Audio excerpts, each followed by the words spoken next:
Rahman has वाली औरत mobile से कुरान पाक छुए बगैर पढ़ सकती है या नहीं।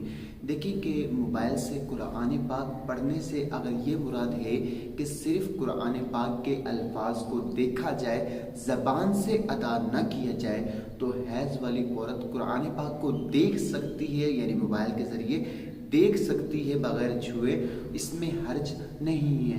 कुरान पाक की तिलावत नहीं कर सकती, चाहे मोबाइल पर हो या कुरान पाक के में ही हो या ज़बानी, यानी तीनों सूरतों में तिलावत नहीं कर सकती। ना ज़बानी तिलावत कर सकती है, ना ही कुरान पाक से देख सके, और ना ही मोबाइल से देखकर कुरान जो है ना तिलावत कर सकती है। हाँ, अगर इससे मुराद आप ये लेते हैं कि मोबाइल से देखकर और ज़बान से अदा करे, तो इस तरह औरत तिलावत हैज़ के अय्याम में नहीं कर सकती, क्योंकि बाहर शरीयत में यही है कि हैज़ और निफास की हालत में औरत कुरान पाक की तिलावत ना देख के कर सकती है और ना ही ज़बानी कर सकती है। और इसी तरह जो भी शख्स भी ना ही देख के तिलावत कुरान कर सकता है और ना ही ज़बानी तिलावत कुरान कर सकता है। अल्लाह ताला मुझे और आपको दीन मतीन पर चलने की तौफीक अता फरमाए, हम दीनी मसाइल सीखें, हमारे लिए रोज़मर्रा के मसाइल आसान हों। आमीन बिजाहि नबिल आमीन।